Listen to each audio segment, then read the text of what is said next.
Welcome to another example of solving linear programming problems using Simplex method.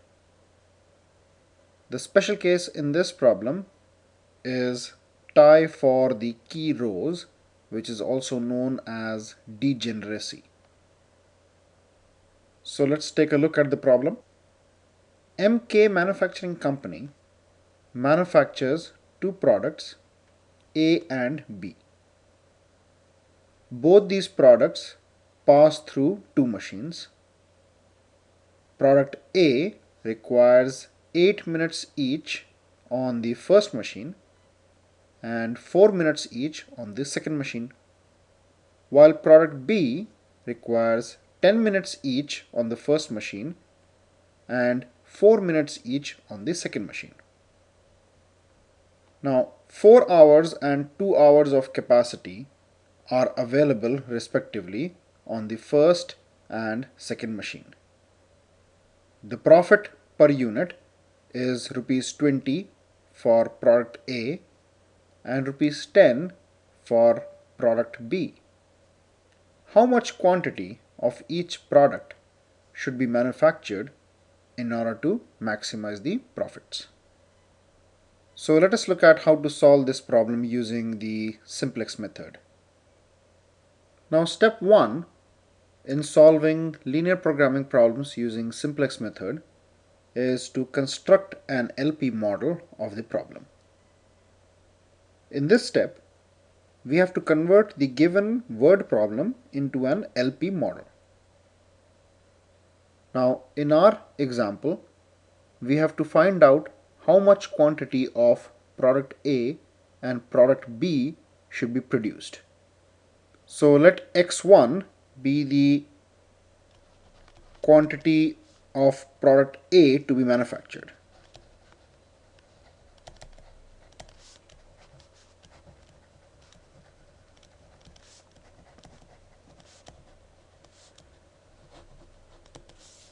And let X2 be the quantity of product B to be manufactured. Now we have also been given that for product A, the profit is rupees 20 each, and for product B, the profit is rupees 10 each. So for 1 unit of product A, the profit is 20 rupees. And we have assumed the total quantity of product A as X1. So for 1 unit, profit is 20 rupees. So for X1, how much is the profit? Let's say this is Y. So Y into 1 is equal to 20 into X1. Similarly, for product B, each unit gives a profit of rupees 10. So X2 units will give a profit of 10 X2 rupees. So for total quantity of A to be produced, the profit is 20 X1 rupees. And for total quantity of product B to be produced, the profit is 10 X2 rupees. So the total profit from production of A and B will be 20x1 plus 10x2. Let's say P represents the profit. And in this example, we are being asked to maximize profit. So maximize P, where P is equal to 20x1 plus 10x2. And this is our objective.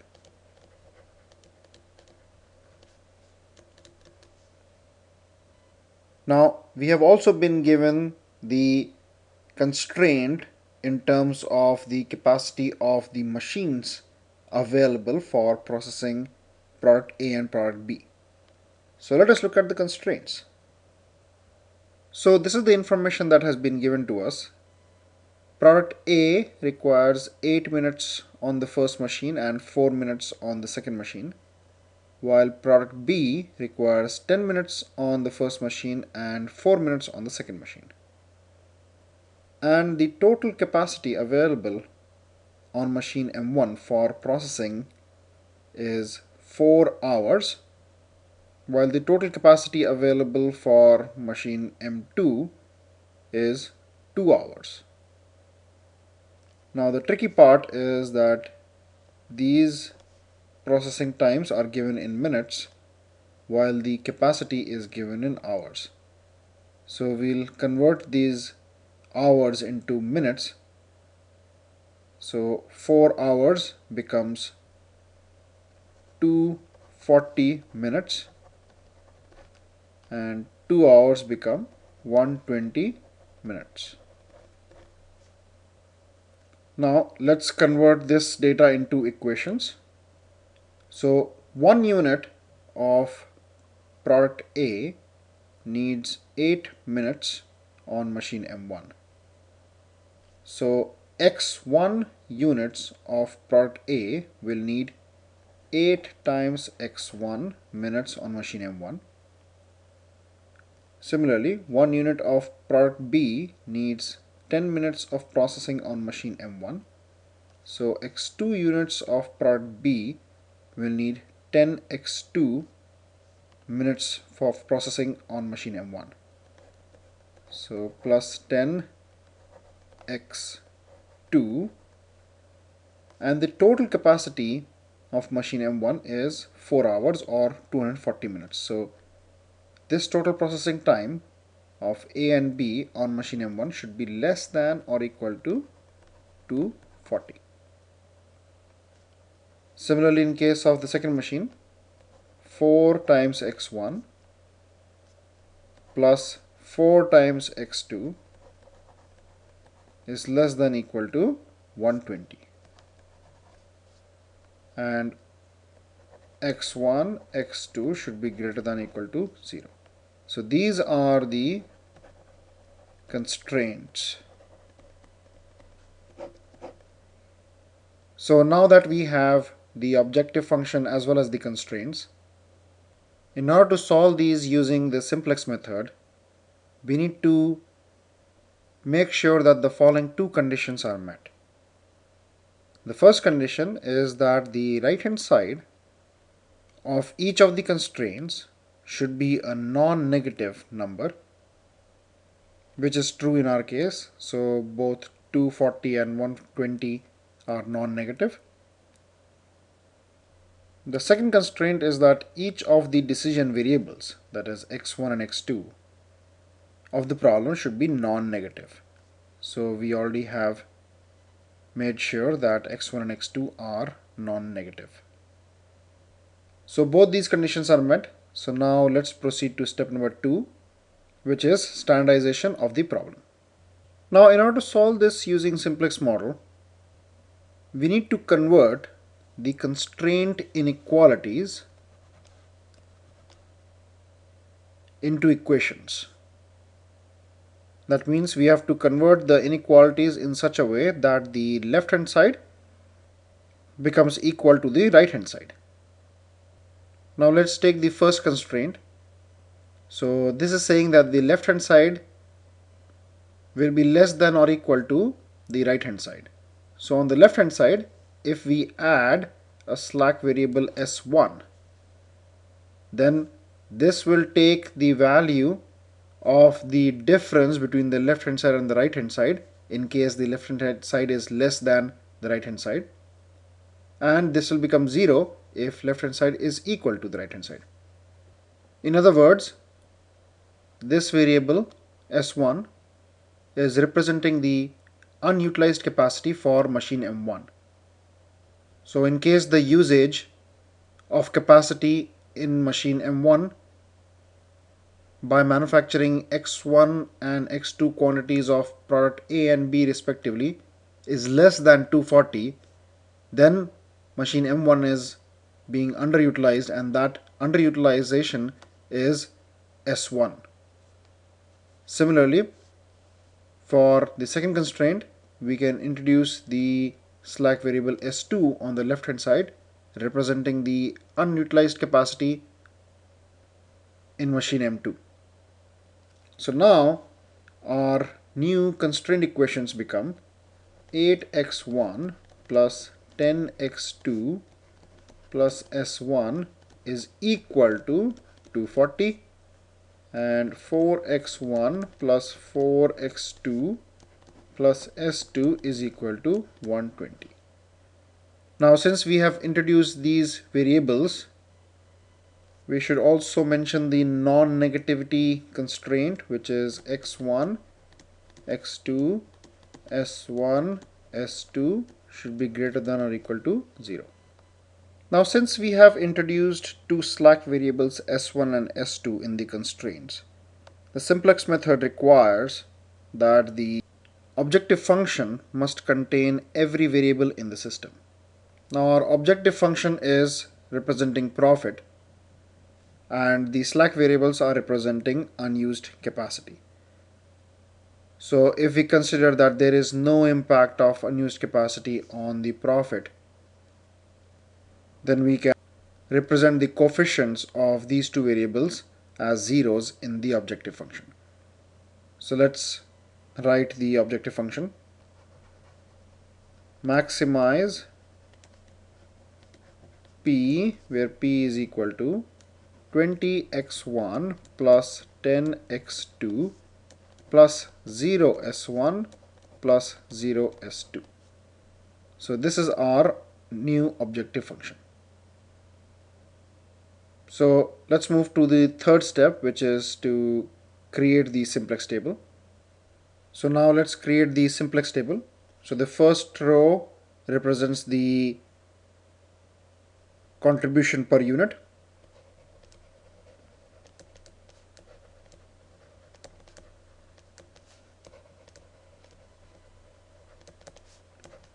Cj.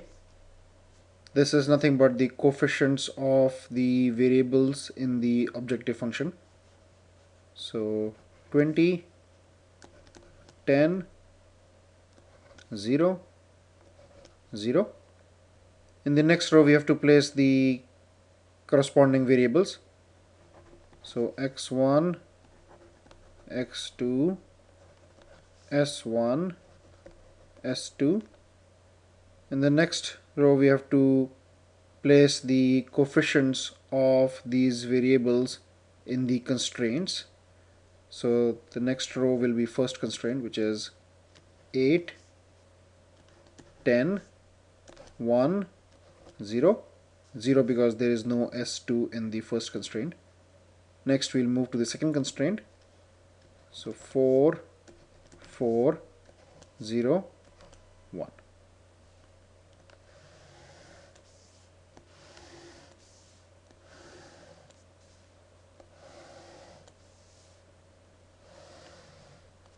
So this is the initial simplex table. Now let's move to the next step, where we will complete this simplex table.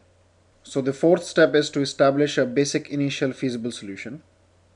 So in this step we'll assume that the solution is where there is no production, that is on the origin of the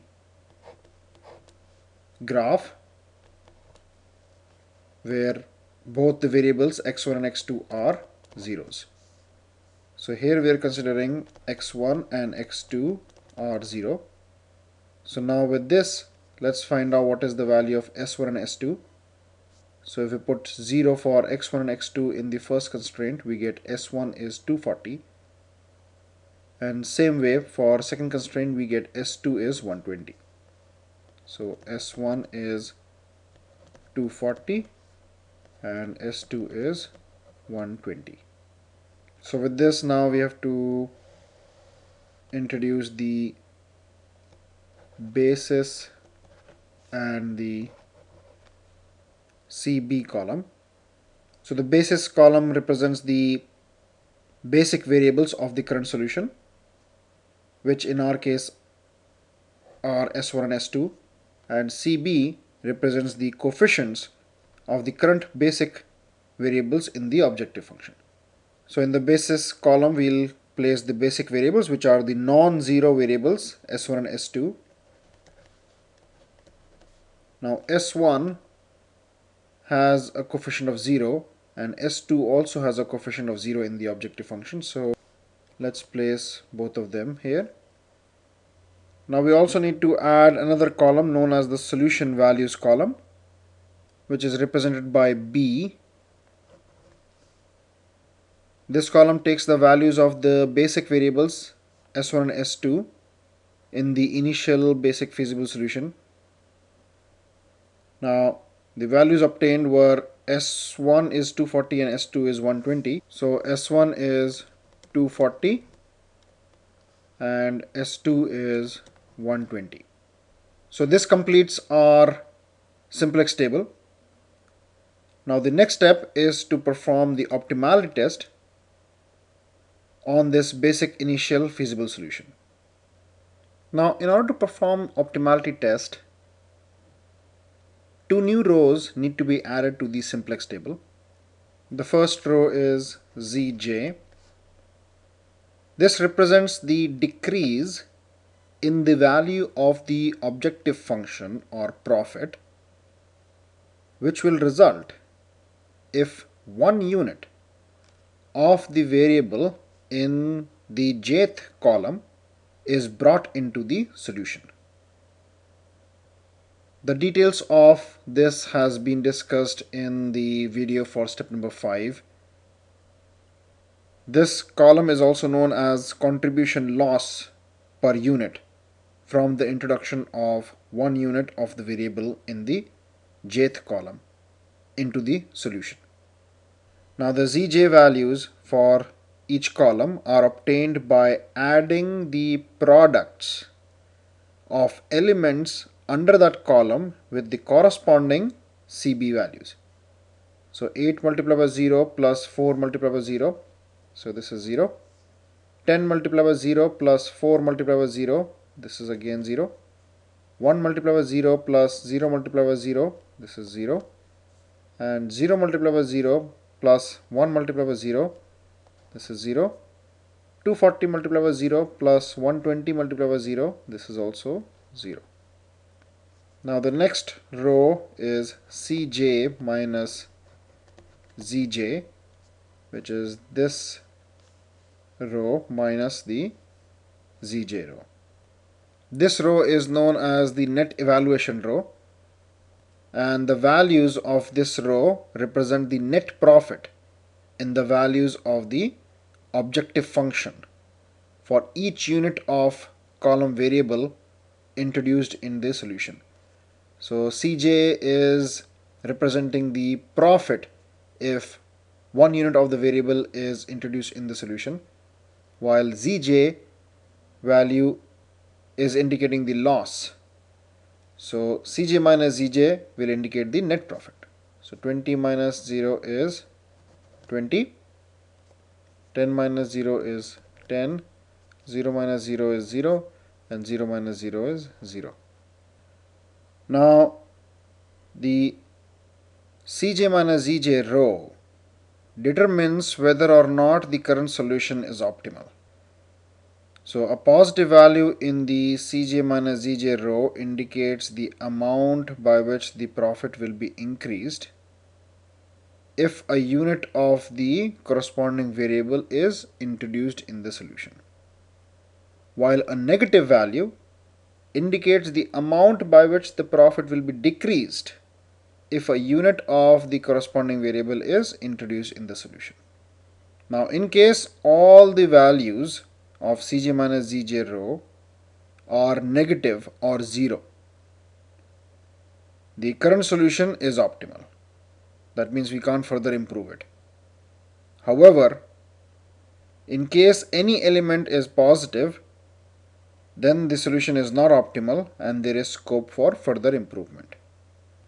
So in this example, since we have two positive values, this solution is not optimal and there is scope for further improvement.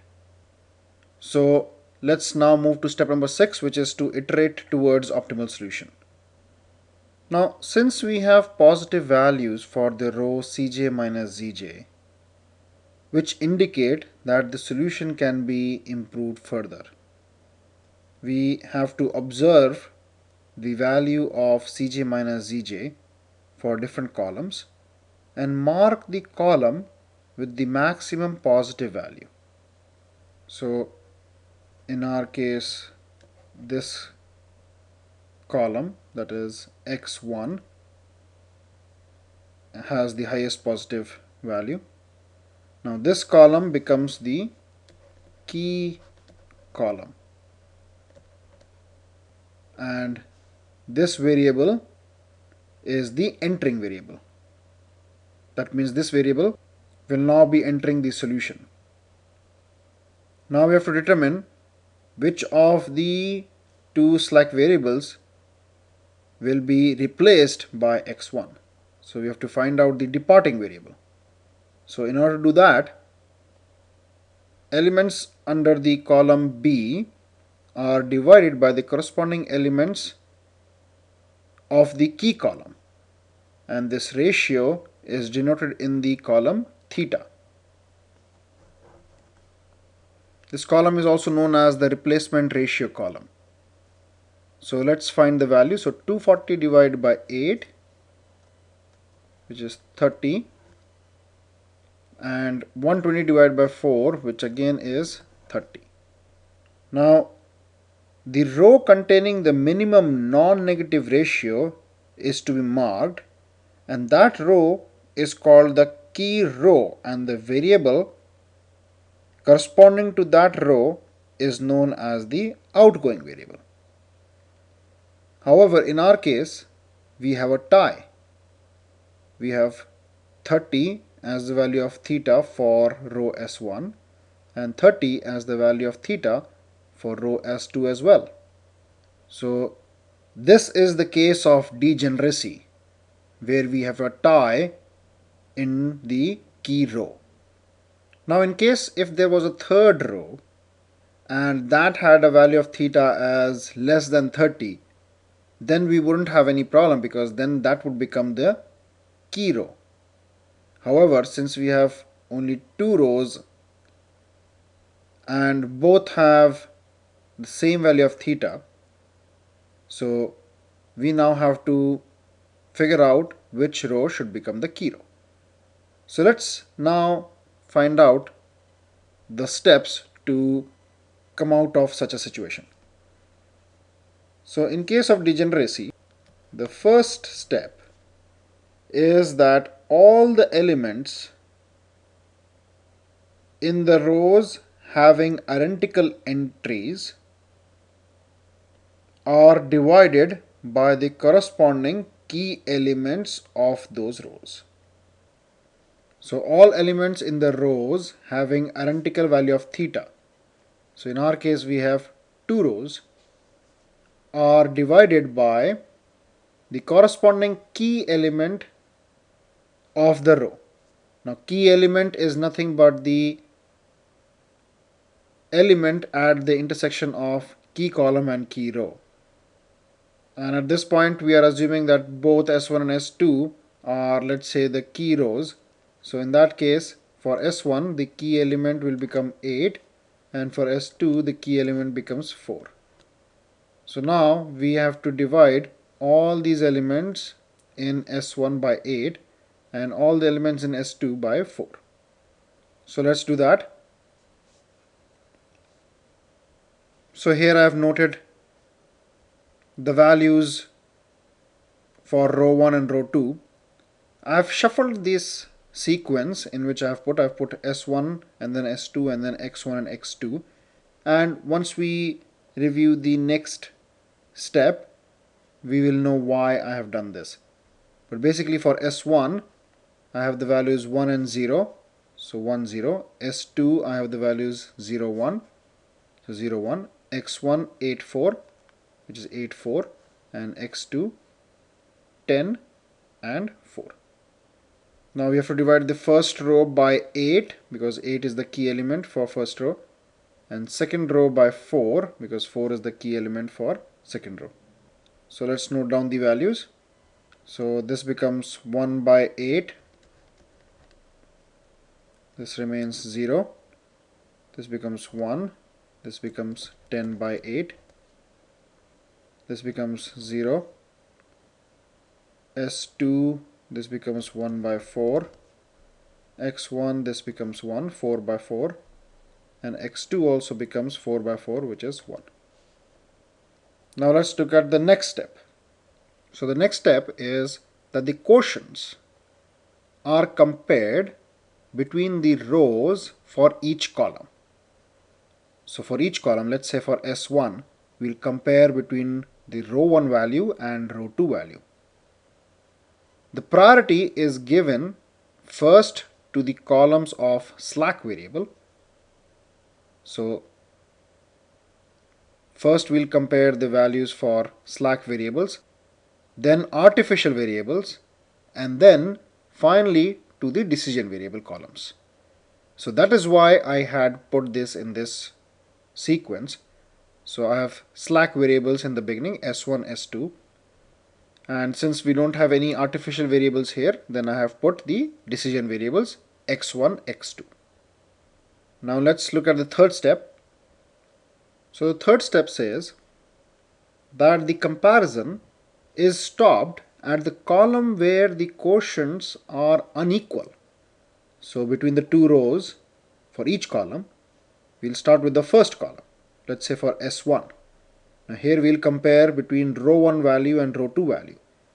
If these are unequal, then we stop there. We don't have to progress further. But if these two values are equal, then we move to the next column.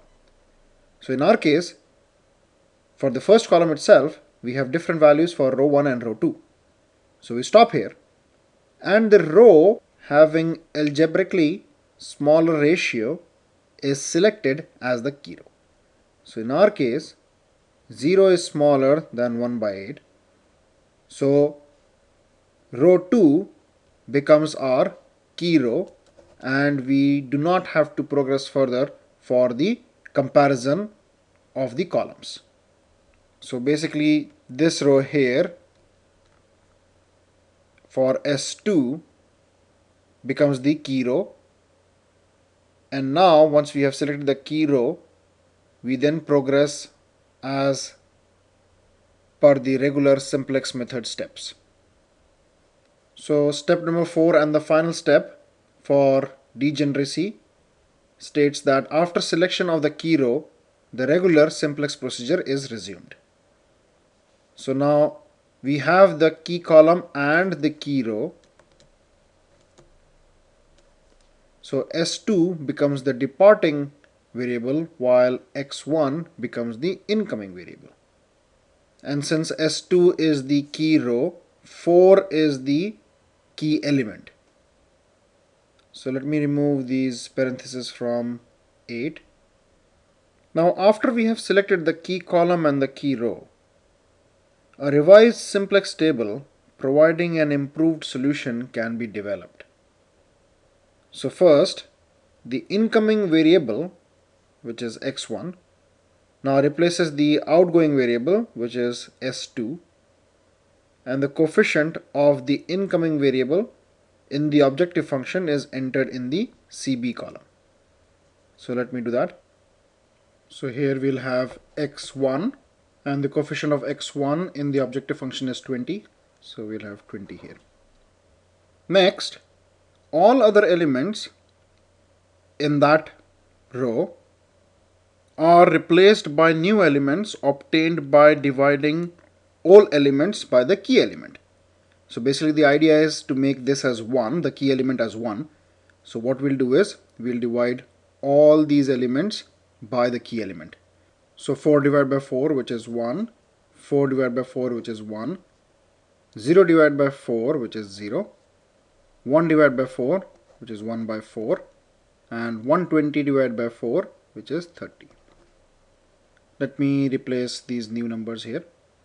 Okay, so I have replaced these new values for X1 row now. Next, each remaining row of the matrix is substituted by a new row called the replaced row. So basically we're talking about S1. Now first the variable and its contribution, that is the CB column element, are reproduced without change. So S1 and 0, this will be as it is. Next we have to make this element here, basically number 8, as 0, basically because we should have ones and zeros for the key column. So we already have 1 for row x1. So for S1 we'll make this as 0, and we have to make this 0 by subtracting a multiple of the reduced key element. So this is the key element from the element in this row. So basically what we are trying to do here is 8, which is this element here for row S1, minus 1, which is the reduced key element, multiplied by x should become 0. So 8 minus x should become 0, or x should be 8. So 8 is the multiple that we have to multiply by the reduced key element. Now after we have done that, then the same multiple has to be multiplied by all the reduced elements of the key row and subtracted from the corresponding elements of the target row, which is row S1. So let's do that. So let's perform the calculation. So 8 minus 8 becomes 0. 10 minus 8 into 1. 10 minus 8 into 1. 8 is the multiple, 1 is this element here, and 10 is this element here. So this becomes 10 minus 8, which is 2. 0 multiplied by 8 is 0. So 1 minus 0 is 1. 1 by 4 multiplied by 8, and subtract that from 0. So 0 minus 1 by 4 multiplied by 8. 4 2s are 8, so this is 0 minus 2, which is minus 2. And 240 minus 30 into 8. 240 minus 30 into 8. So 8 3s are 24. So 240 minus 240, so this becomes 0. So now let me replace these new values. So this is the revised row with the new values. I have removed all the other values, zj, cj minus zj, theta and all, because this is a new solution now. So now the next step is to find out if the solution obtained in this step is optimal or not. So this is an improved solution, but we have to find out whether this is an optimal solution or not. So let's move to step number 7, which is to repeat step number 5 and 6 till we get the optimal solution. So in order to perform the optimality test, let's first calculate the value of zj. So 0 into 0 plus 20 into 1 is 20. 0 into 2 plus 20 into 1 is 20. 0 into 1 plus 20 into 0 is 0. 0 into minus 2 plus 20 into 1 by 4, this is 5. And 0 into 0 plus 20 into 30, this is 600. Now let's find cj minus zj. So 20 minus 20 is 0. 10 minus 20 is minus 10. 0 minus 0 is 0. 0 minus 5 is minus 5. So here, as you can see, the values of cj minus zj are either 0 or negative. So this is the optimal solution. And now let's find the values. So x1 has a value of 30. So A should be produced in 30 numbers, and x2 could not enter the solution. So B should be 0 numbers, and the profit with this combination is equal to 600 rupees. So this is the optimal solution for the given problem. Now I want to just go back to the example and correlate this number that we got with the example. and see if we could have found this number just by looking at the problem at hand. So this is the example that we were solving, and the solution that we got was A should be produced in 30 numbers, B 0 numbers, and the profit obtained will be 600 rupees, and this is the optimal solution. Now let's look at the example again. So MK Manufacturing Company manufactures two products, A and B. Both these products pass through two machines, right?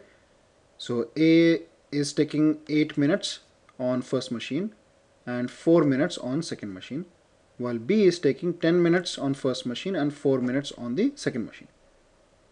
We have been given the capacity, and the profit per unit is 20 for A and 10 for B. And we want to find out which one should we manufacture in which quantity so that profits are maximized. So our objective is to maximize the profit here. Now A, each unit gives 20 rupees profit, and B, each unit gives 10 rupees profit. So the profit obtained by A is twice that of B. So my first reaction would be to say, let's produce A, because each unit of A gives me the maximum profit. But then the constraints come into picture. So the constraints say that, okay, how much time does it take for producing each unit of A as compared to each unit of B? Now there can be multiple cases, but let's say there is total number of hours available on machine M1, let's say, is 10 hours. Now A, each unit takes 6 hours on machine M1, and B, each unit takes 1 hour on machine M1. Now the profit for A is 20 rupees, which is twice that of B. So definitely I want to produce as much as possible for A. But since this takes 6 hours, in 10 hours I can only produce one number of A. Because two numbers, if I go and produce, I'll get 12 hours. 6 into 2 is 12. But I only have 10 hours available. So I can only produce one number of A. And the remaining 4 hours, since B needs only 1 hour to be produced, I then have to produce B because I can't produce A, and so I can produce 4 numbers in the 4 hours remaining. So then my total profit becomes 20 plus 4 into 10 is 40, becomes 60 rupees. But let's say if A was taking 1 hour each and B was also taking 1 hour each, then I can produce 10 A's or 10 B's. So 10 A's or 10 B's in the 10 hours available. If I produce 10 A's, my profit becomes 200 rupees. If I produce 10 B's, my profit becomes 100 rupees. So why would I try to produce any of B? I would produce all of A's. Now let's take the data for this example. So A gives me profit of 20 rupees per unit. B gives me profit of 10 rupees per unit. Now A needs 8 minutes on machine M1 and 4 minutes on machine M2, and B needs 10 minutes on machine M1 and 4 minutes on machine M2. Now if you take a look at these numbers, so A needs 8 minutes on machine M1 while B needs 10 minutes on machine M1. A needs 4 minutes on machine M2 while B needs 4 minutes on machine M2. So basically what this tells me is that for each unit B needs more time than A. So neither of the two cases are applicable here. Clearly A is giving me more profits and A needs less time to be produced. So I can produce more number of A's than B in the capacity constraint that is given to me.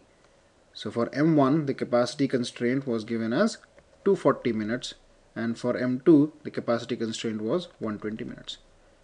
So if I can produce more of A, and A gives me more profit as well, and there is no constraint where A is taking more time and I have a lot of spare capacity and B can be fit in that time gap. So definitely clear cut, my solution would be A. And if each unit of A takes 8 minutes on machine M1 and there are total of 240 minutes of machine M1, so basically how many A can be processed on M1? 240 divided by 8, which is 30. And how many can be processed on M2? 120 divided by 4, which is again 30.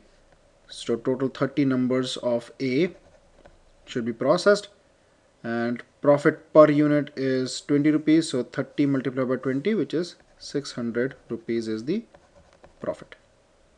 Now I just wanted to explain this because this is very important for everyone to understand, because this actually leads you to make some decisions, or rather quick decisions, in your day-to-day life.